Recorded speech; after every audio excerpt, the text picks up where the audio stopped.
Paz do Senhor, meus irmãos. Curso de Apologética Cristã com o professor Walson Salles. Aula 34. Uma resposta bíblica, teológica, filosófica, histórica ao ateísmo. Meus irmãos, Paz do Senhor, estamos aqui em mais uma aula. Vamos falar nessa aula sobre o ateísmo. Então, uma resposta ampla e deixar aí um material salvo para os irmãos aí irem escutando e crescendo na graça e no conhecimento sobre o tema, tá bom? O primeiro passo que a gente vai dar aqui, tratando sobre o ateísmo, é definindo o ateísmo, tá? Definindo o ateísmo. E, de fato, o subtítulo desta aula seria Em que acredita um ateu? Então, vamos lá trazer do dicionário a definição de ateísmo, tá bom? Abre aspas. Ateísmo, de ateu mais ismo, doutrina dos ateus, falta da crença em Deus, atitude filosófica ou doutrina que dispensa a ideia ou a intuição da divindade, quer do ângulo teórico, não recorrendo à divindade para se justificar ou fundamentar, quer do ângulo prático, negando que a existência divina tenha qualquer influência na conduta humana, fecha aspas. Em primeira mão, logo, avaliando, observando a definição de ateísmo, nós vemos que a definição não dá qualquer vantagem, tá, ao ateu. Não prova que Deus não existe, tá bom? Ou não traz nada que beneficie o ateísmo em si. Mostra que é uma doutrina, tá? Os ateus geralmente não gostam de quando a gente diz que eles têm fé, tá? Então é uma doutrina, a falta de crença e uma atitude pessoal que envolve a volição, a vontade. Pois é uma atitude pessoal que dispensa, tá, a ideia ou a intuição da divindade, tá bom? Então, a princípio, a definição de ateísmo não dá nenhuma vantagem ao ateu, tá bom? Esse é o primeiro ponto. Então, o que a definição diz? A definição diz basicamente que ser ateu basicamente é professar aberta e positivamente a inexistência de Deus, tá? Então, professar aberta e positivamente a inexistência de Deus, qualquer um pode fazer. Provar que Deus não existe, essa aí é a grande dificuldade, tá? Uma teoria irmã, gêmea ou prima do ateísmo é o agnosticismo, tá? O agnosticismo, essa palavra, a letra A, significa não, é uma negação, gnose, conhecimento, ismo, doutrina, tá? Ou seja, é uma doutrina que defende que não se pode saber nada, não conhecimento. E uma coisa é certa, existem muitos agnósticos por aí, tá bom? Então, será que um agnóstico não acredita em nada realmente, tá? É uma pergunta importante, porque se você perguntar a um agnóstico, como é que você sabe que não se pode saber, se não se pode saber? Como é que você diz que não se pode saber, se não se pode saber, tá bom? Segundo Geisler e Turek, no livro Não Tenho Fé Suficiente para Ser Ateu, eu recomendo veementemente esse livro, comprem e leiam, tá? Este livro. Ele diz que existem dois tipos de agnósticos, o comum e o decidido, tá? Vamos ver o que eles pensam. O comum, o agnóstico comum defende, não se pode saber nada. O decidido defende, não se pode saber nada com certeza, tá bom? Então, existem contradições nessas sentenças. Você não precisa ir muito longe, ser um especialista em hermenêutica, em interpretação, tá? Para saber que existem contradições nessas sentenças. Por exemplo, quando o agnóstico comum diz não se pode saber nada, você simplesmente perguntaria, como eu já mencionei, como é que você pode dizer que não se pode saber nada se não se pode saber nada, tá? O castelo de areia desaba. Quando o decidido diz não se pode saber nada com certeza, aí você diz, como é que você tem tanta certeza que não se pode saber nada se não se pode saber nada com certeza, tá? Então existem de fato contradições nessas sentenças. Será mesmo que eles não acreditam em nada, tá? Ou eles não conhecem nada? Então essas afirmações são contraditórias, tá bom? Contraditórias. É bom a gente já ir pensando sobre isso, tá? Então vamos raciocinar um pouco. Segundo os agnósticos, tá? Que são primos dos ateus e até alguns ateus que ficam ali em cima do muro entre o agnosticismo e o ateísmo. Segundo eles, a história não pode ser conhecida, mas eles afirmam que a primeira vida foi gerada espontaneamente com base em elementos químicos inorgânicos, que vai de encontro a uma das maiores leis da ciência, a lei da biogênese, tá? Que diz que vida só provém de vida. Então, eles estão absolutamente certos, apesar de não existir nada que corrobore com esta ideia, tá? Não existe nada que corrobore com a ideia de que elementos químicos inanimados, tá? E a própria matéria sem vida gerou a primeira vida. Mas ele diz, não se pode saber, tá? É uma contradição. O dilema dos agnósticos e dos ateus que estão em cima do muro ali, entre o agnosticismo e o ateísmo. O dilema. Para dizer que o cristianismo não é verdadeiro, o ateu e o agnóstico precisam conhecer história. Por quê? Toda negação implica numa afirmação. Exemplo, para dizer que Jesus não ressuscitou dos mortos, negação, ele precisa dizer o que realmente aconteceu com ele. Como eles sabem, se segundo eles a história não pode ser conhecida? Principalmente os agnósticos, tá? Se disserem que a história não pode ser conhecida, então como eles podem dizer que a evolução das espécies é verdadeira e o cristianismo é falso, tá? São só algumas contradições bem básicas aí do sistema de crenças do ateísmo e do agnosticismo, tá bom? Philip Johnson, que escreveu o livro Darwin no Banco de Réus, né? Eu recomendo veementemente esse livro também, compre, assim como outros livros importantes, como o do Michael Behe, A Caixa Preta de Darwin, tá? Recomendo com veemência. Philip Johnson também escreveu um livro excelente, infelizmente não foi publicado ainda em português, Razão na Balança, tá? Excelente livro. Ele diz, Philip Johnson diz, aquele que afirma ser cético em relação a um conjunto específico de crenças é, na verdade, um verdadeiro crente em outro conjunto específico de crenças. Não existe uma terceira opção, tá? Philip Johnson deu uma sacada aí. Portanto, os ateus, que são naturalmente céticos em relação ao cristianismo, revelam-se verdadeiros crentes no ateísmo. Não existe outra possibilidade, tá? Ateísmo é sinônimo de fé. Os ateus não gostam, mas essa é a verdade, tá bom? O ateísmo e os seus problemas, tá? Se o ateísmo é verdadeiro, então teremos que mudar alguns pensamentos sobre a vida em geral, tá bom? Por exemplo, os 5 maiores questionamentos da existência humana. Eu oriento você, aluno do curso de apologética, a internalizar na sua mente esses 5 maiores questionamentos da existência humana, tá? Que é muito importante para debater com o ateu. O ateu pensa que ele vem para nós cristãos, lança o desafio e ele pensa que ele não tem ônus da prova, que ele não tem que dar as mesmas respostas para os mesmos problemas, tá? Quais são esses 5 maiores questionamentos da existência humana? Origem, de onde viemos. Eu não estou falando geograficamente. Eu não estou falando de onde você veio, de que cidade você veio antes de morar onde você mora. Não é isso que eu estou falando. Origem, de onde viemos, eu falo de forma ontológica. Nós, seres humanos, viemos de onde?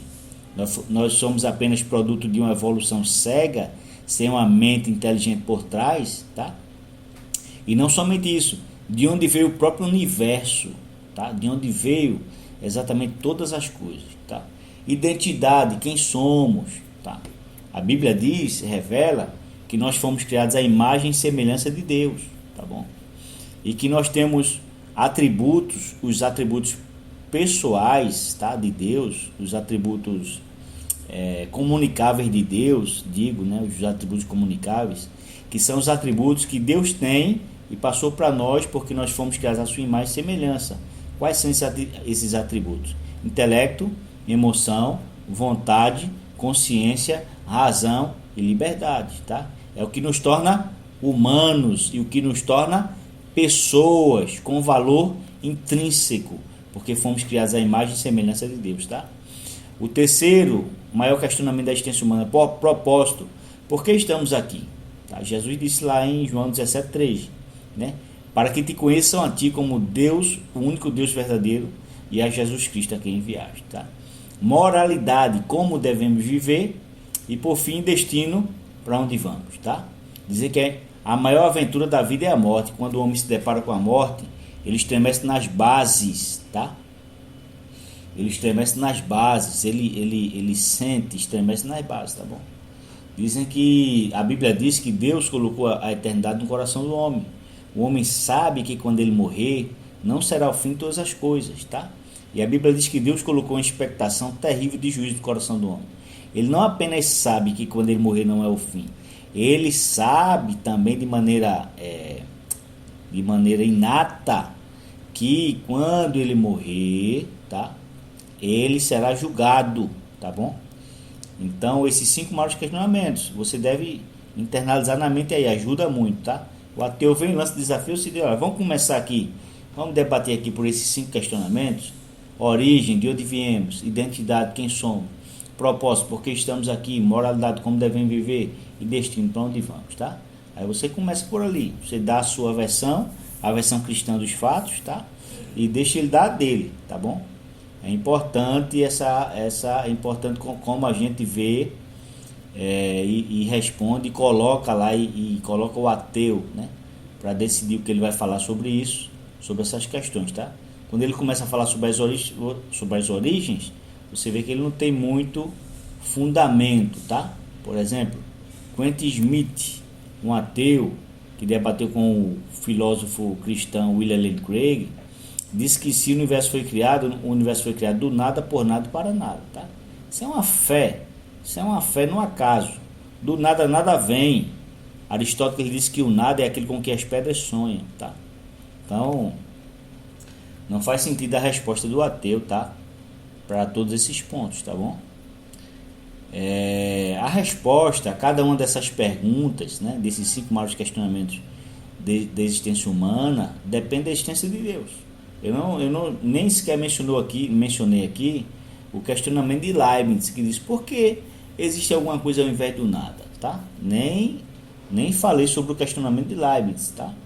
A resposta a cada uma dessas questões, desses 5 maiores questionamentos da existência humana, depende da existência de Deus, tá? Por exemplo, se Deus existe um significado e propósito para a vida. Se existe um verdadeiro propósito para a vida, então existe uma maneira certa e uma maneira errada de viver. 3. As escolhas que fazemos hoje não apenas nos afetam aqui, mas também na eternidade. 4. Por outro lado, se Deus não existe, então a conclusão é que a vida de alguém não significa nada, pois não existe propósito duradouro para a vida, não existe uma maneira certa ou errada de viver, e o destino de todos é o pó, tá? É simplesmente a sepultura e acabou. A nossa constituição mental, tá? Diz que não. A nossa alma, nosso espírito diz que não. Diz que quando a gente morrer, a gente vai para um lugar esperar o juízo, tá? Está internalizado na mente das pessoas de forma inata, tá bom? Vamos ver aqui uma aplicação prática, tá? De quando uma pessoa escolhe uma visão de mundo, tá bom? Quando uma pessoa escolhe uma visão de mundo, ela vai ter as consequências dessa visão de mundo, tá bom? Quais serão as consequências dessa visão de mundo, tá? Então, na América do Norte, há mais ou menos 160 anos atrás, eu já mencionei esses dados aqui em outra aula, tá? Há mais ou menos 160 anos, foi feita uma pesquisa genealógica sobre a descendência de 2 homens por uma universidade americana. Essa pesquisa foi concluída em 1986. Só você ir aí, abre o celular aí, vai lá na calculadora. Se você não é bom no matemática, você faz uma continha básica aí. 1986 encerrou essa pesquisa, volta a 160 anos, você vai saber o ano que iniciou, tá? Pegaram 2 homens e estudaram a genealogia desses homens durante 160 anos, tá? De acordo com a visão de mundo que eles escolheram viver. O primeiro foi Edward Jonathan. Esse homem era crente, casou-se com uma moça crente e no seu lar predominava a oração e a leitura da Bíblia. Durante 150 anos, ele teve 729 descendentes. 300 se tornaram pregadores da palavra, 65 foram professores em escolas superiores, 13 foram catedráticos, 3 foram deputados dos Estados Unidos e um foi vice-presidente dos Estados Unidos. Tá? O segundo foi Max Junkers, era ateu, casou-se com uma moça ateia e viveram conforme o seu ideal. Durante 150 anos tiveram 1.026 descendentes, dos quais 300 morreram prematuramente, 100 foram condenados à prisão, 190 eram prostitutas, 100 eram alcoólatras, tá? Que ideal é esse? Lembra lá dos 5 maiores questionamentos da existência humana? Quando o homem não considera a existência de Deus, a vida dele segue para um verdadeiro absurdo, né? Uma vida completamente sem rumo, né? Mas, bem, isso aí não significa que se a pessoa mudar o comportamento, ou entrar em estado de apostasia, ou se alguém da descendência do outro se converter, tá? Não significa que essa estatística não pode mudar. Também não significa que não existam ateus que tenham uma vida ética, tá? Boa, tá? Uma vida equilibrada, tá? E que também não está contida aqui a ideia de que não existam cristãos com a vida, né, desajeitada, tá, com uma vida assim desequilibrada, tá bom? Mas dentro dos parâmetros de probabilidade, a probabilidade do cristão ter uma vida equilibrada e a probabilidade do incrédulo ter uma vida desequilibrada é maior, tá bom? Bem, o outro tópico dessa aula é o ateísmo e seus problemas com as evidências, tá? Tem um ateu chamado Michael Shermer. Ele é editor da revista Cético, revista americana. Ele já foi evangélico, tá? Então está de apostasia e abraçou o ateísmo, tá? A revista Galileu, de setembro de 2006, na edição de número 182, na página 17, ele diz que o ateu segue as evidências científicas. Será?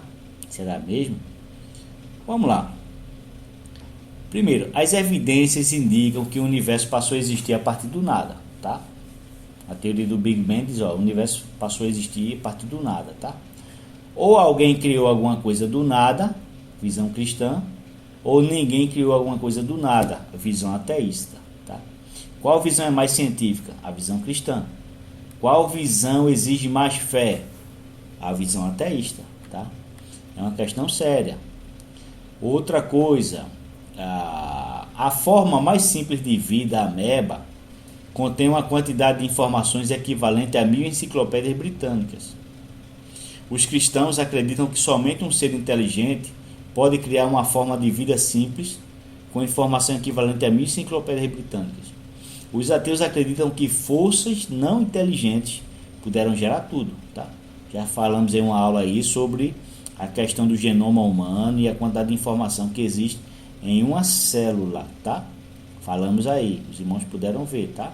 Então eles dizem que, apesar daquela, lembra lá da frase na beira da praia, João ama Maria, aquilo ali surgiu aleatoriamente, a informação que existe no DNA, tá? Faz com que todo elemento inteligente que o homem já pôde criar seja como uma brincadeira de boneca, tá? Então, qual visão é mais científica? A visão cristã. Qual visão exige mais fé? A visão ateísta, tá? É uma questão de lógica, tá bom? Outro tópico importante é o ateísmo e o seu principal evangelista, Richard Dawkins, com o livro Deus no Delírio. Foi lançado no Brasil em novembro de 2006, tá? Richard Dawkins, eu já falei em outra aula sobre os 4 cavaleiros do Apocalipse, né?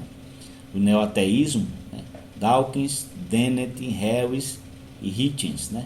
Richard Dawkins, Daniel Dennett, Sam Harris e Christopher Hitchens, né? Christopher Hitchens faleceu recentemente de câncer no esôfago, e o irmão dele, chamado Peter Hitchens, que também era ateu, abandonou o ateísmo, aceitou a fé cristã, escreveu um livro, A Fúria contra Deus, como o ateísmo me levou à fé cristã, tá?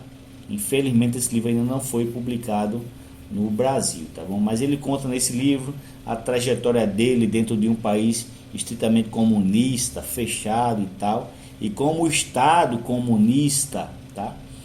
Via as pessoas como sendo propriedades, tá? E via as pessoas como devendo obediência total ao Estado, e as pessoas deveriam considerar o Estado como sendo o próprio Deus provedor de todas as coisas, tá bom? Dawkins, que é professor de compreensão pública da ciência na Universidade de Oxford, e ele coloca as crenças dele expostas nesse livro aí, tá?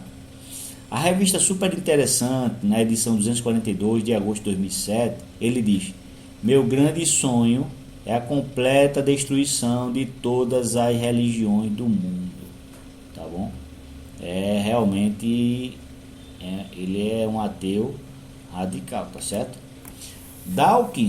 Richard Dawkins foi eleito pela revista Prospect Magazine como um dos 3 principais intelectuais do mundo. Contudo, quando o livro Deus no Delírio foi lançado nos Estados Unidos, o editorial da revista deixou uma opinião sobre a obra, tá? Disse que a obra era indolente, o livro dele, né? Indolente, dogmático, vago e autocontraditório, tá? Qual foi o título do artigo? Dawkins, o dogmático. Porque ele acusa o cristianismo de ser dogmático, mas o livro está cheio de pressuposições falsas, espantalhos. O que é um espantalho? É quando você diz uma coisa sobre a visão de mundo que não é verdade e ataca aquela inverdade como se fosse verdade, tá? Na página 64 e 394 do livro de Richard Dawkins, ele diz sobre a fé. Ele diz que a fé, abre aspas, é uma confiança cega na ausência de evidências ou mesmo diante delas. Um mal exatamente porque não existe justificação e não tolera nenhuma argumentação, fecha aspas, tá? Então, existe disparate maior, tá? Isso é um absurdo, tá? Um completo e total absurdo. Dawkins afirma que a ciência tem destruído a fé em Deus, relegando-as às periferias da cultura, onde é abraçada por fanáticos iludidos, tá? Ele diz também nesse livro, olha, a ciência destruiu a fé em Deus, tá? Uma pessoa que é racional, ou que é voltada às ciências, ele diz, é uma pessoa, é um fanático iludido que vive na periferia da cultura, tá? Então, ele parece que mora em Marte, né? Um grande problema é que muitos cientistas creem em Deus, tá? Em 2006, quando o livro Deus no Delírio foi lançado na Inglaterra, 3 livros de importantes cientistas também foram lançados. Francis Collins, que foi o evolucionista que chefiou o projeto Genoma, que mapeou o genoma humano, publicou o livro A Linguagem de Deus, onde assevera que a ordem e beleza no universo aponta para um Criador, tá? Collins, quando começou o projeto Genoma, era ateu, e quando terminou, se converteu ao cristianismo, tá? O homem hoje é crente, tá bom? Owen Gingerich, outro, tá? Escritor, ele é um notável astrônomo de Harvard, publicou o livro O Universo de Deus, onde declara que o universo foi criado com intenção e propósito, e que tal crença não interfere na ciência, tá? Francis Collins, Owen Gingerich e o outro é o cosmólogo Paul Davies. Ele publicou o livro Good Looks Enigma, no qual argumenta em favor da existência de uma sintonia fina no universo, né? Para Davies, existe algo divino lá fora, ou talvez lá dentro, tá? Então veja, esses 3 pensadores, também doutores na área da ciência, né? Francis Collins, né? Owen Gingerich, que é de Harvard, tá? E o cosmólogo Paul Davies, fazem com que a contribuição de Richard Dawkins para a ciência seja como fôssemos comparar a obra desses homens, eles seriam comparados como um pé de jacarandá e Richard Dawkins como um pé de coentro, tá? Então, Alistair McGrath, que é também outro ex-ateu, biólogo também e ex-ateu, tá? Se converteu a Cristo, ao cristianismo por causa das evidências. Hoje é um teólogo, historiador do cristianismo e apologeta, tá? Ele escreveu o livro O Delírio de Dawkins. Ele menciona na página 97 desse livro que Dawkins apela para dois argumentos desacreditados pela ciência: o vírus da mente e o meme. Ele fala que religião, Richard Dawkins, tá? Fala que a religião é como um vírus contagioso e sem nenhuma comprovação científica, né? Ele diz assim, Dawkins diz: as pessoas não creem em Deus porque lhes foi possível uma longa e cuidadosa reflexão, mas porque foram infectadas por um meme poderoso que saltou para dentro do cérebro delas, tá? Ora, já que ele diz que ele, que é um cientificista, que acredita que algo só pode ser crido, acreditado, se for comprovado cientificamente, faz uma afirmação agressiva contra os cristãos e contra os religiosos, porque sem nenhuma comprovação científica ele diz que existe um meme que faz com que as pessoas sejam religiosas, tá? Será que não seria o contrário? Pode ser que exista um meme da descrença que salta para a mente das pessoas e faz com que elas não tenham fé em Deus, tá? Pode ser também, já que o número de ateus no mundo não passa de 5%, tá? Da população. Então é uma injustiça muito grande que ele faz quando ele fala no seu livro, tá? Para provar que Dawkins está delirando, né? Vamos mostrar aqui uma relação de cientistas que acreditavam ou acreditam em Deus, tá? Isaac Newton, né? Matemático, físico, filósofo, né? E crente. Ele perguntava de onde surge toda a ordem de beleza que vemos nesse mundo, tá? Isaac Newton escreveu até comentários sobre o livro de Daniel, tá? O próprio Albert Einstein, que acreditava em uma espécie de panteísmo, tá? Ele mesmo, quando viu lá o universo de expansão em 1929 no observatório Monte Wilson pelo telescópio Hubble, ele disse: eu não quero saber os detalhes, só quero saber como foi que Deus criou o mundo, tá? Acreditavam na existência de Deus, tá?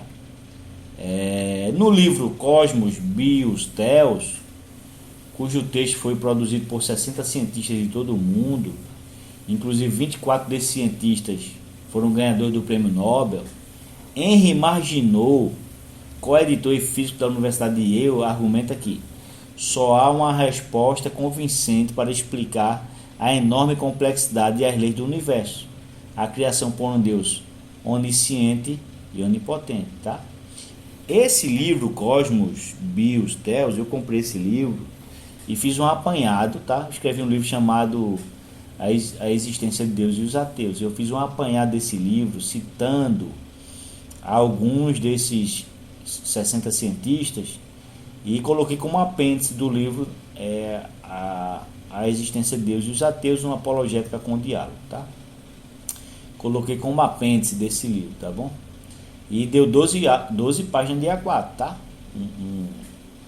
Um livro excelente que mostra de fato a interação entre a religião, o cristianismo no caso, né? E a ciência, tá bom? É interessante. Johannes Kepler, tá? Ele foi um cientista na área da astronomia. Ele dizia: eu sou cristão, tá? Viveu de 1571 a 1630. Ele é conhecido pelas 3 leis de Kepler, leis de movimento planetário, tá bom? Ele dizia coisas do tipo: o mundo da natureza, o mundo do homem, o mundo de Deus, todos eles se encaixam, tá? Ele dizia coisas do tipo também: Deus, o Criador que trouxe a existência todas as coisas do nada, tá? Johannes Kepler. Isaac Newton, já mencionei, era um evangélico protestante inglês, né? Era da área da matemática, da física, era filósofo também. Aceitava a Bíblia como autoridade em todos os assuntos, tá? Leonhard Euler era um evangélico protestante suíço que viveu de 1707 a 1783, era da área da matemática, foi o mais prolífico matemático de todos os tempos, escreveu 866 livros e artigos, um terço de tudo que foi publicado na área de ciências exatas entre 1726 e 1800, tá? Então ele era da área do cálculo diferencial, funções transcendentais, beta e gama, cálculo de variação, teoria numérica, topologia, logaritmo natural, tá? Aceitava a Bíblia como a única verdade absoluta. Ele dizia coisas do tipo: sendo que a estrutura do universo é a mais perfeita e o trabalho de um sábio criador